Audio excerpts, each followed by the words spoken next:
Okay, hello everybody, welcome back to my channel. So today I'm going to be doing the mid-year book freakout tag, which is like a book check-in tag that you do halfway through the year. I have read, I think, 133 books this year. So far I've read 143 books this year. The only reason I'm able to do that is because I work at a very great library. It's a really awesome library system. We have access to a lot of books, and I'm able to get books pretty quickly. So I'm pretty picky about when it comes to buying books, but like if I can get it for free, then I'll read anything. So I really do use my local library a lot. And I also have been doing a lot of like book challenges this year, like the bingo challenges. I've been doing 2 bingo challenges, and then now that I'm kind of almost done with those, I think I'm gonna try to do something else. So that has really gotten me reading a lot more than I normally would read, because I'm trying to find books for specific prompts. And then I'm also just kind of mood reading my niche sci-fi fantasy bullshit on the side. As a person, I tend to read only books that I think I'm gonna like, because I just don't have the time to read anymore.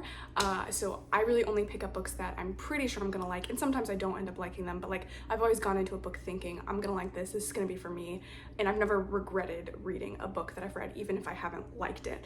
But that means I'm pretty picky about what I choose to pick up, and I think because I've been doing these bingos, it has kind of given me a little bit less of a pickiness. Like I've been trying to go out and read things to fit the prompts. It's given me the opportunity to kind of read some popular books that I've been, tentatively interested in, but have been putting off for a long time because I'm a hipster and I hate to like things that are popular, and I have very niche tastes, so typically I don't really like things that are popular, but some of them have really worked for me, some of them have really not worked for me, but like I'm glad that I have read so much outside my comfort zone this year and have read so much. So let's get right into the questions. What is the best book that you've read so far in 2024? I think I have 2. My 2 are Giovanni's Room by James Baldwin and The Heart is a Lonely Hunter by Carson McCullers. I gave both these books 5 stars, and if you know me at all, I typically don't star rate my books. A book only gets a 5-star rating if I really loved it, and I really loved both of these books. I thought they were just fantastic. For me, a 5-star book is a book that I feel is emotionally impactful, deeply personal to me, but also like a masterpiece in its craft. Like it's written very well. I have 0 qualms with it, and I felt both that way about both Giovanni's Room and The Heart is a Lonely Hunter. I don't have a copy of The Heart of Giovanni's Room, but I do want to buy one. I think that Every Man's Library copy is really pretty. So really enjoyed both of those, and I think I tend to be pickier about giving out 5 stars in fantasy and sci-fi. There's a lot of fantasy sci-fi books that I liked this year, but if there's some that I loved, I think only Swords Point by Ellen Kushner fits the bill. This is not Swords Point, this is the sequel, The Privilege of the Sword, but this is the one I have because Swords Point for some reason is only available in the US in like a shitty mass market paperback edition, or you can try to find a nice hardback copy for like 80 bucks. I'm not gonna do that, but this edition, I really love this cover, and I found a copy of this on like a books for like $8, and I was like, oh my gosh, I gotta steal that right away.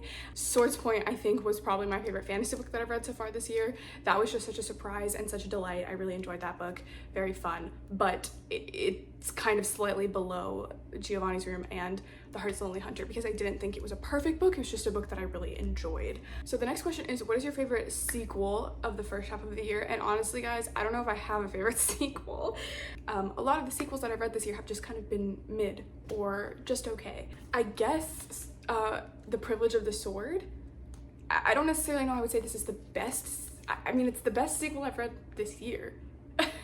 I didn't like it quite as much as the first book, but I still did really enjoy it. It's kind of about a bisexual teenage girl who goes to the city and like wears pants and learns how to fight with a sword, and it's full of all these interesting questions about sexual identity, gender identity, who gets to defend their own honor and who gets to have a concept of honor in like a feudal but also kind of a modern society. So I thought all that was really interesting, but it kind of had the same problems as the first book where it felt like it ended really abruptly, and this book does have like a coda that is, I think, supposed to kind of help wrap things up, but the coda does not help in that regard at all. It just makes things a little even more dangling. But I still did really enjoy this one, so I guess I will bestow upon it the title of my favorite sequel of the year.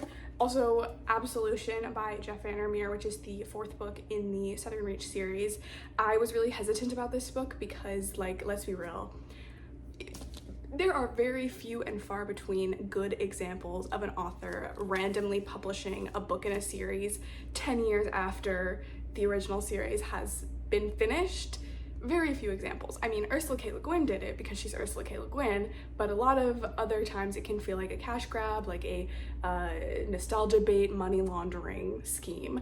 But I actually really enjoyed Absolution. I loved the 3 stories in here. I loved where it took the series and like how you could go from here. I thought it was very interesting. And also, this edition is beautiful. I might be just being gaslit by the edition because I really love these editions, and I have the other paperback editions of the 10th anniversary covers, and I love them. So I did also really like Absolution by Jeff Vandermeer. Next question is there a new release that you haven't read yet but you're really excited to? No. Up until yesterday, it would have been A Drop of Corruption by Robert Jackson Bennett, the sequel to The Tainted Cup, but I just read that last night. Oh, The Incandescent by Emily Tesh. I do want to read that. It's like a magic school book, but set from the perspective of a teacher, which does intrigue me.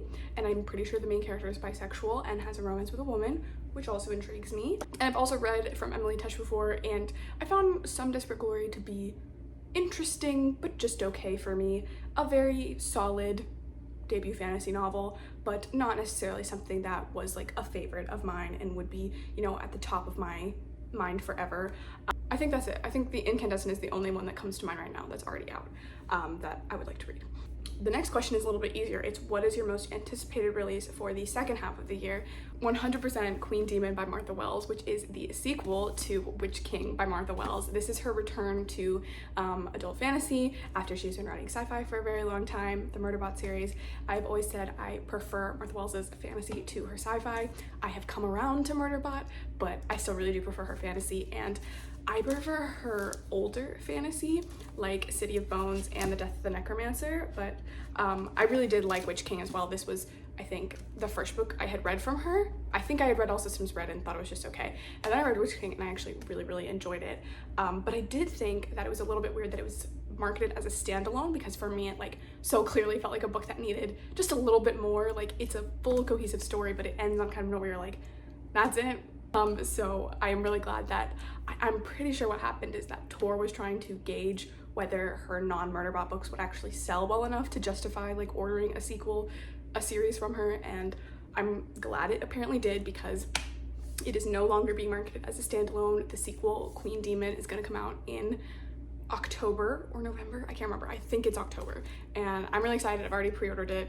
I'm ready. And I really love the covers that these books have. The art on it is just gorgeous.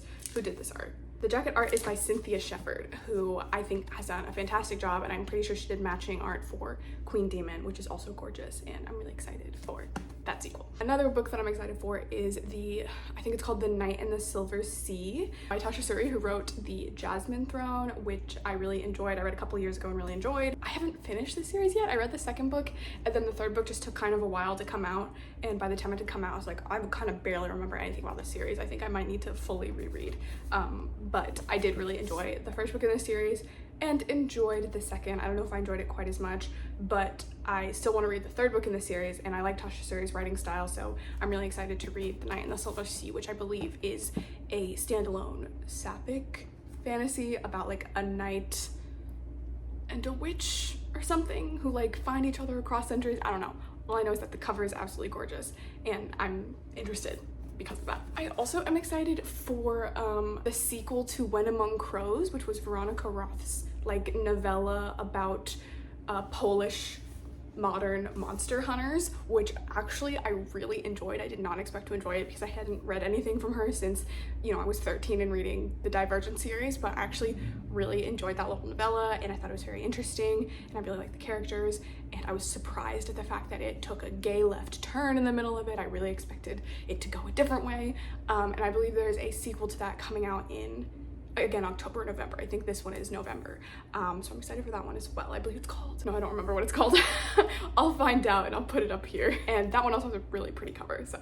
Okay, next question is, what is your biggest disappointment so far? Number one is the book that I just finished last night, A Drop of Corruption by Robert Jordan Bennett. I really liked the first book in this series, and I was surprised by that because I'm typically not a mystery person. I always tell the story about how I got Blood Over Brighthaven and The Tainted Cup from the library at the same time, and of the two I was so excited to read Blood Over Brighthaven, and I almost returned The Tainted Cup to the library unread because I thought I just wasn't gonna like it, and it was actually reversed. I really didn't like Blood Over Brighthaven, and I really liked A Drop of Corruption. I mean, The Tainted Cup. The one problem I had with The Tainted Cup, and it wasn't necessarily a problem, just something I noticed and something that I would have liked to see the series address in the future, was that the book was set in an empire but didn't really want to grapple with any of the questions or moral quandaries that come when you set your book in an empire that does colonize other lands. Like, the colonization in this world has happened prior to the events of the story, has happened a long time ago, but like, it still has happened. The empire still occupies lands of various ethnic and religious whatever groups that were brought under its banner under force. So it was a colonizing force at some point. That is never addressed. The empire is constantly portrayed as this crumbling, corrupt, inefficient government, and yet there's this kind of permeating sensibility that, but they're trying really hard, so we should just cut them a break. And the only people who criticize the empire are the villains, who are crazy murderers, aka the Marvel free healthcare villain man problem, where the only people who do make meaningful criticisms of the dominant system are crazy terrorists, so you can't really agree with them, or else people are gonna say, oh, so you support everything they're doing. And you're like, no, I think it's the author's fault for not writing in any actual sane people into the story who also do have criticisms of the way the empire is run. Like, Anna and Din aren't fighting to reform the empire, they're kind of fighting to restore it, to fix it, not to replace it with something better. And I had a little bit of a problem with that. I'm just too much of a commie.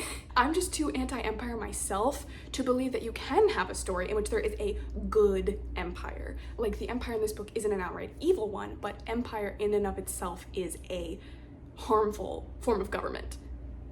I just don't know if fantasy fans know that. I don't know if fantasy fans recognize that an empire is a specific form of government that does specific things, and those things are bad. Like, they just, I feel like people just view it as a word for a big, sprawling medieval government. And so I had kind of problems with that, but they weren't the worst. They weren't like overwhelmingly negative, and they didn't change my opinions about that book because I was like, it's the first book in a series, and Anna and Din are beneficiaries of the empire. They work for the empire, and they have grown up in it, and they benefit from the system. So obviously they're not going to turn into like communist revolutionaries overnight. And I was okay with that. I was like, I would just like to see it move in that direction in the future, even in the slightest way. I don't need Anna and Din to overthrow the government, but I would like at least some commentary, some exploration about what an empire is and how it functions. And in book 2, I did not get that, and it became quite apparent to me about 70% of the way through A Drop of Corruption that Robert Jordan Bennett wanted to use the aesthetics of an empire without actually dealing with imperialism, with the concept of an empire, and he just wanted to use it as a pretty background setting for his fantasy mystery story, and that's okay. But that's not what I want from this series, and that makes it boring to me, and it makes the world building weaker to me because the empire in this story does not function in the way an empire functions, or really any form of government functions. Like, the things that they do in this book, how nice they are just out of nowhere versus how evil they are in other places, like, it's just, I was getting emotional whiplash, and it just made the world building really weak for me. I was like, it raises a lot of logistical questions, like, how does this empire actually function? How does it actually work if they are a nice, good empire and they don't colonize people, and they don't, you know, they are just like straightforwardly good? it doesn't work. The logistics don't work out. So it makes the world building worse for me. It makes the themes of the book around justice and seeking justice worse for me, because like that's a theme that you can have, but like, can you seek justice in an unequal system is also like a theme that you can have, and the book just kind of sidesteps that because it doesn't want to deal with empire and the fact that it is an unequal system inherently. So that's okay. Again, I don't think the books are the worst in the world, and I did actually enjoy, you know, the mystery. I liked the world, the setting of this one, the Yarrowdale and the Shroud, very fun biopunk stuff, but I didn't really like the side characters in this one. I thought Anna was like way meaner in this one for no reason. I didn't like how a lot of this book is Robert Jackson Bennett bending over backwards to explain why his empire is actually a good empire, and we don't actually need to think about imperialism and colonialization because his empire is good. It doesn't do that. It just made it really weird for me, especially because the book is so anti-monarchy and anti-king and autocracy, and even says so in the author's note about how fantasy as a whole is obsessed with kings and autocracies and monarchies. And I'm like, so a king is bad, but an emperor is good? Like, it's just incoherent politics, and that bothered me. And I'm not saying that you can't like this book. I liked the first book. I say I liked probably like 50% of this book, but I don't think I'll be continuing on with this series. So there's that really big disappointment for me there. Okay, next question. What is your biggest surprise so far? I think it was probably Swords Point by Ellen Kushner, because I had never heard of that book before. I did not expect anything from it, and then I went into it and I really, really enjoyed it and found it to be so fun and so just exactly what I needed at the time, and really loved it. So there's that. And then also Intermezzo by Sally Rooney. My book club read that book, and I had never read a Sally Rooney before, and I'm not gonna lie, I had kind of expectations about what a Sally Rooney book would be like, just based off of like how people talk about her in the like online sphere, and those expectations were not reality. I actually found Intermezzo to be a really, really solid and emotionally impactful and well done book. I thought it was a little bit long and a little bit meandering in parts, but overall really enjoyed that. A book that made you cry. Okay, here's the thing. I feel like I don't really cry when reading books, but like I'll tear up sometimes. But a book that actually got me to sob my eyes out would be The Heart is a Lonely Hunter by Carson McCullers, because this book just like, your heart is being gripped, an ever tightening vice for like the last half of this book, and you just know like nothing's gonna work out, and just that buildup of tension and of loneliness and of sadness. I was crying like a little baby by the time I finished this book, and 10 out of 10 would recommend. A book that made you happy.